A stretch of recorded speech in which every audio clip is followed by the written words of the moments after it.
puissance ya liloba eleki ya lisasi.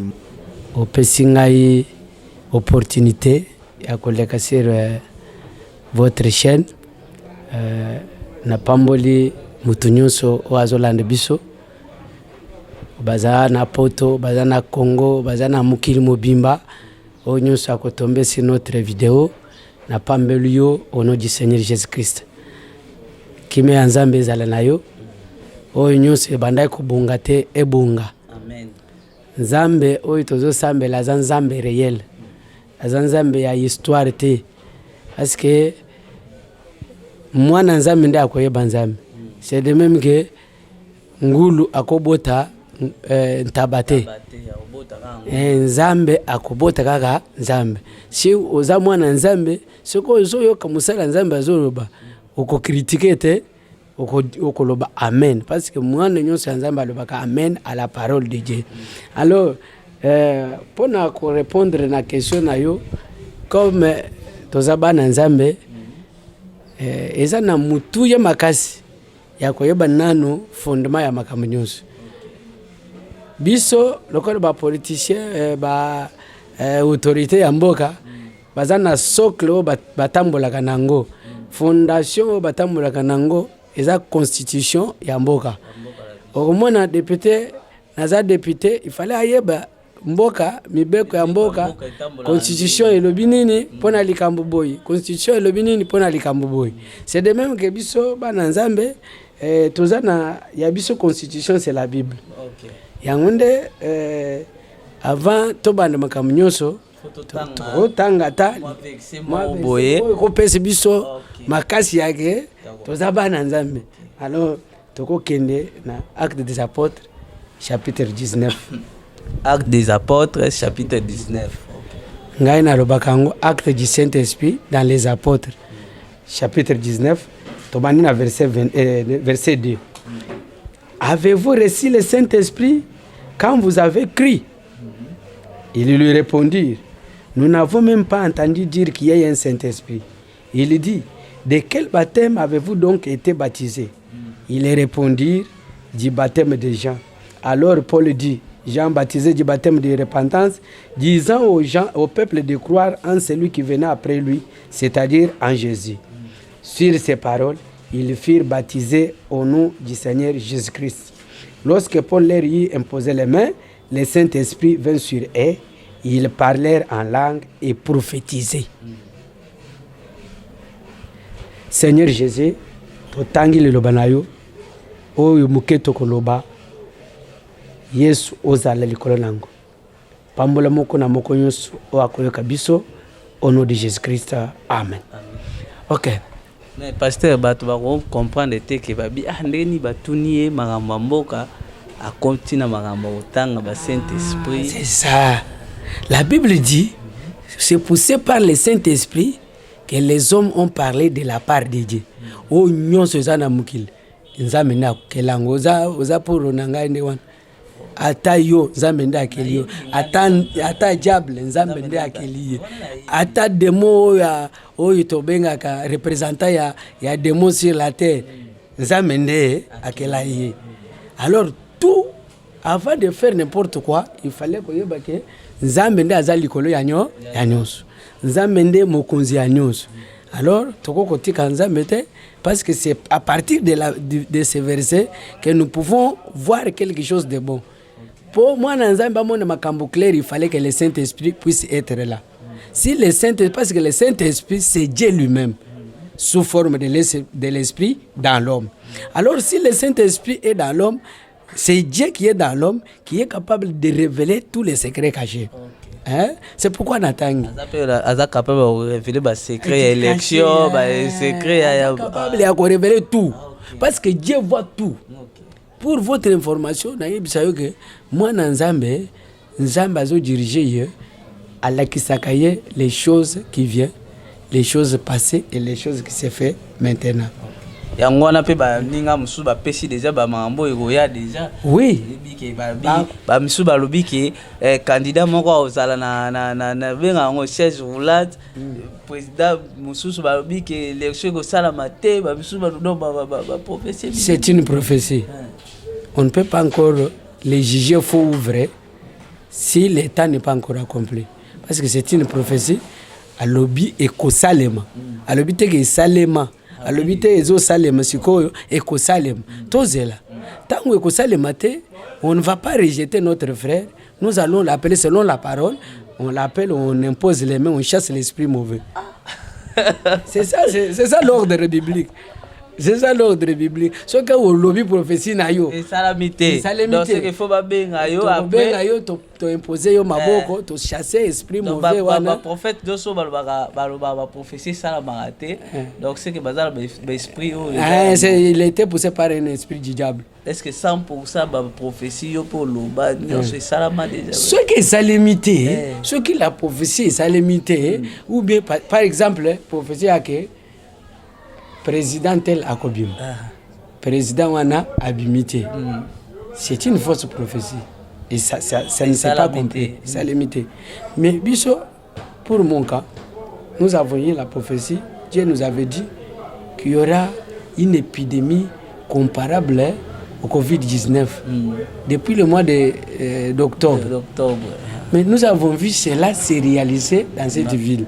Dans mois où il y a décembre, janvier, tomoniango bato mungongo izokauka, fièvre, c'est ce que Dieu avait détaillé. Nous avons vu que c'est la vérité.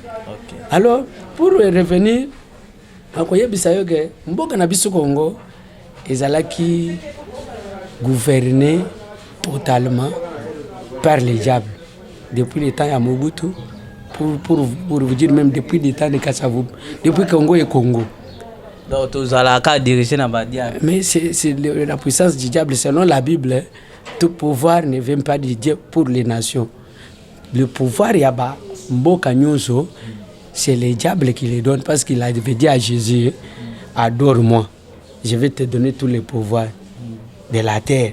Tout pouvoir m'a été donné, je vais te les donner si tu m'adores. Jésus lui a dit, je ne t'adore pas.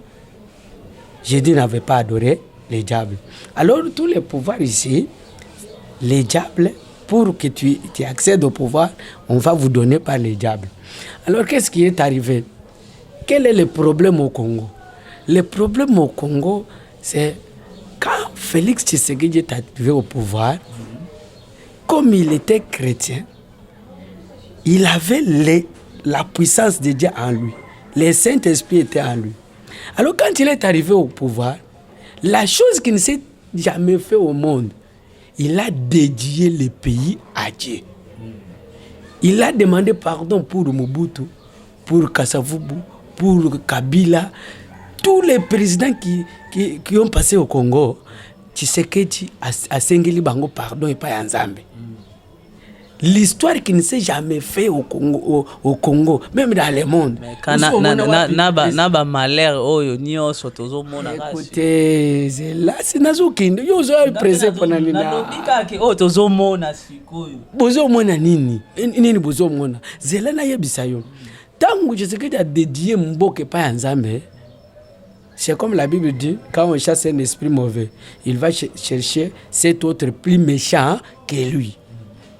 C'est ainsi que le diable s'est mobilisé. Le diable s'est mobilisé. C'est ainsi que Zomone Tina Papa Zoya. Donc Papa Zoya pour abengana ba diable o ba yaki. Abengana. Papa c'est lui le diable en question. Mais yo le bitina. Pona nina Zoya. C'est pour vous voir que soki na landi bien. Soki na landi bien. Olobi nini? Soki ba bengani milimo ekenda koluka milimo. Plus autre, cet autre plus méchant que lui. C'est pourquoi koluka. Muta bengana milimo ezaki là. C'est le Seigneur Jésus lui-même. Nani a dédé mboka na maboko. Mais tu sais que Dieu a dédié. Nani ozo recevoir pape awa. C'est ça ce que je vais vous. Ce cause spirituel on comprendre bien. Dans le lobby, quand on chasse un esprit mauvais, il va chercher d'autres, cet autre plus méchant que lui. Les esprits mauvais, il y a sacrifice à Congo. Où il va vendre la mboka. Bandoki, où il va vendre la kimboka. Où il va kunda kimboka na libulu. Tant que bamuni, va dédier mboka kimi bango, puissance magique na bango, bamuni, Seigneur Jésus-Christ a commis ko pilonner sur Congo. nde bake kuluka koluka basani babenga pape aya awa po ezonga lisusu azongisa yango mais siko atake bino c'est une malédiction pour nous les chrétiens atake bino ba pasteur bozala ba communauté bozala ba biloko nyonso siko tombo omona Zambe ayebaka communauté te. Dieu ne peut pas juger ses enfants à cause de la communauté. Oh, communauté telle. Nzamba jijaka. Ayebaka makambo ba communauté wana te. Nzamba yebi constitution na ye. Ce que vous avez la communauté telle, est-ce que tu es en ordre de la parole? Avez-vous déjà reçu le Saint-Esprit depuis que tu as créé dans la communauté là? Parce que c'est poussé par le Saint-Esprit que les hommes ont parlé de la part de Dieu. Les longs de Tokomi comme on a tel, boy. Est-ce que yo tant que tu es na balance de la parole, est-ce que tu vas peser combien les kilos? Moi en parenthèse mon pasteur moni moko président a bino confiance ta ke ba pasteur ya mboka na biso mais aye ko mona secteur na bino désordre za makasi lelo tozoloba dodo kamba za menacé na ba poison aza menacé na ba makambo belé ata ke bino moko bobimisa ki ye président église de rêve Nzambe azalaka Nzambe ya ordre pe soki likambo ebandi mabe na idée mabe et continuer na idée ya malamu te soki eloko basalaki wana basalaki yango sur inspiration de Dieu tala soki tozongi na Bible tango bana disciple batikalaki Juda asali péché akeya amidjembiki place ya Juda etikali vide. Qu'est-ce qu'ils ont fait? Ils se sont réunis ils ont prié. Le Saint-Esprit a choisi. Si le Saint-Esprit n'est pas dans la chose, est-ce que poison? Mwana nzambe akocha mwana nzambe poison. Mais lelo tozomona ngo tozoyoka tozomona ça prouve que aza mwana nzambe ti. Ça prouve que oya eche poison wana za mwana nzambe. Siko yango pe moni que président ko pe ça veut confiance de ce que papi ya la eta ususu pa apeto la masumu o tozala ko. S'il y a un faux dollar, il y a un vrai dollar. S'il y a un faux dollar, il y a un vrai dollar. Ce qui pas passer à ma bazali, il y a malam bazali. To boite ba pasteur à malam bazali. Mais pour na yo zo mona netike, tant aux autres bandemans, c'est-à-dire au Congo il n'y a pas de vrai pasteur. Na lobi bongo te, na zolo bana ba communauté. Bon tout ça balobi ke bon. Je vous ai déjà répondu, Dieu ne regarde pas la communauté. To songela na likambo ya mboka. OK. Oh makambo wana ya batu. Ce sont des choses ezama amba batu bien sûr mais ezama ngabla bino. C'est makamba batu ngala robaka makamba batu. Dieu n'est pas dans la chose qui a des désordres. Dieu est dans l'ordre. S'il y a l'ordre, batu nyonso wana bazoluka likonda. Ya undezo komisa bango bake ake acha oyo poison pour y article acha oyo poison pour article. Poison vient du diable, c'est-à-dire tu es inspiré par le diable. Ce que vous avez mwana nzambo linga wecha poison pour nani pour uzwa nini yo nde ukotekala na mukile libela. Nous sommes des passagers dans ce monde. Alors mboka na biso tango Tshisekedi ya DJ yango epa ya Nzambe abandi ko conduire mboko. Nous avons reçu un seul président qui prie Dieu ouvertement et que tout le monde le voit et que non Muntoyo azo sambela Nzambe ata yope oyebike oso mona président kepe avangi na église ko sambela Nzambe zaka ke namona mutafani na église avani na ba to ko sambela Nzambe zala kata motema c'est de l'abondance du cœur que la bouche ngaka ke ngana moya ona tuni ko sambela Nzambe zake na ye na bana fandi ya motema toyebake muto aza muyibi muyibe mona na ebanda kwa na motema ebimiti na njoto kasi ngolo ya Tshisekedi zai na motema china libanda na libanda kana 4 nde tole kisagapo 4 tole kisaboy 4 kasinde tole kisagara ba je peux te donner des témoignages papa continuité ya 18 ans nazai na bana ngai misato nazo dépenser par trimestre $500 par trimestre bana misato $500 mais dans 3 ans nyonso 4 ans nyonso je vous dis je ne dépense rien pour la gratuité enseignement. C'est un pas. Donc gratuitement autant musuka yo mo muto mona on appelle les parents mususu pe ba mona na ba gratuitement c'est tozaka aveugle aza aveugle aza na Congo te bi ke muto libuma nzala yo karata mambo yo zala écoutez bato ba comprendre que mboka ezalaki na libulu tango président alobaka wake oh non mboka ekufaka ezalaki déjà bani Tshisekedi akoti na mboka oyo espace Schengen ezalaki nani visa ya espace Schengen ezalaki awa na Congo te oza suite na ngote oyebi ezalaki te Congo ezalaki ya kokangama na monde Tshisekedi a redonné l'image à Congo dans le monde. C'est ainsi que vous voyez même le pape, c'est un président mondial. Tant au pape Azo, il y a aussi le monde entier. C'est le monde qui est venu au Congo. C'est-à-dire, le Congo, on les redonne. On a pas pouvoir, on a pas papa yana, Nathan wa Kabila pe tout monde a papa yana. Papa, Congo, ngai naza pona ko robate Kabila za mabe, Tshisekedi za malamu, non. Nous parlons du Congo.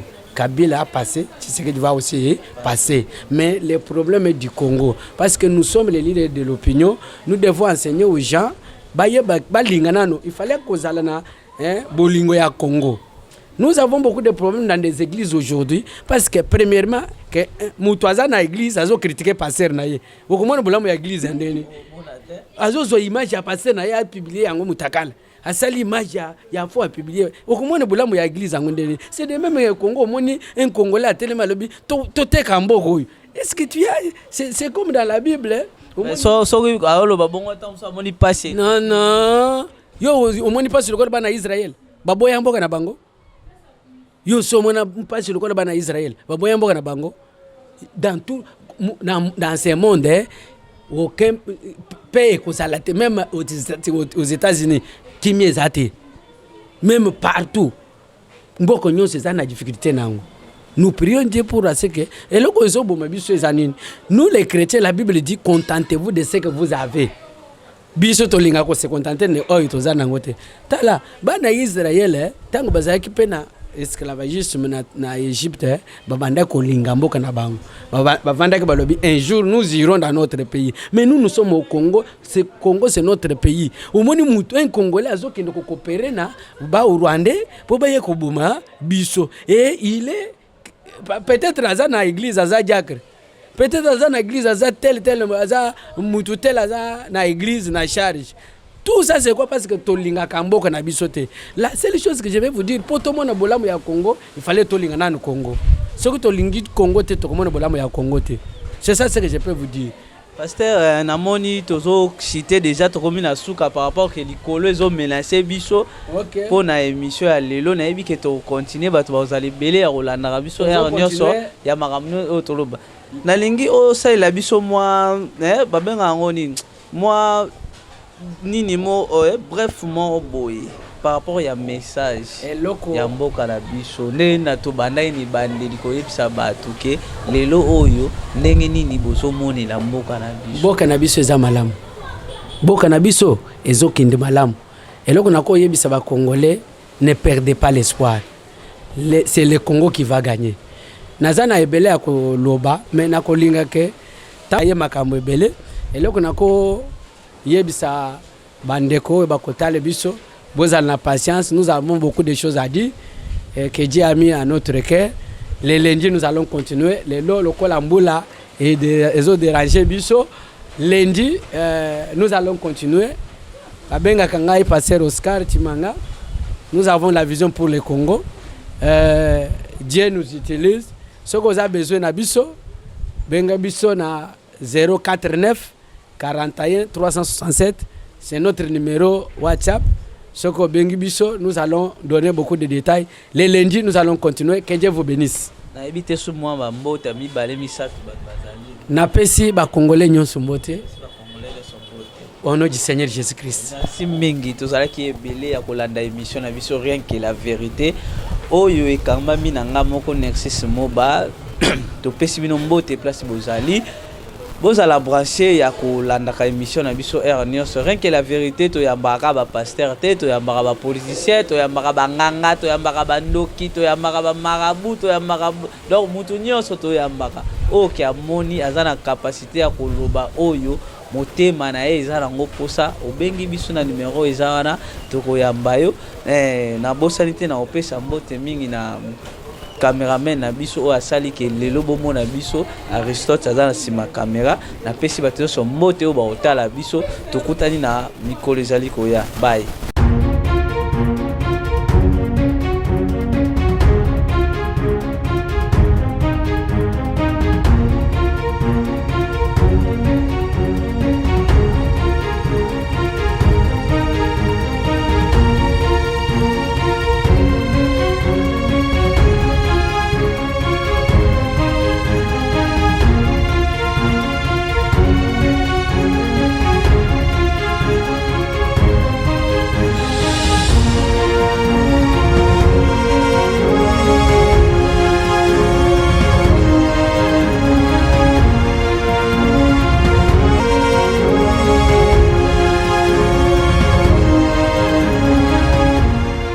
Puissance ya liloba eleki ya lisasi.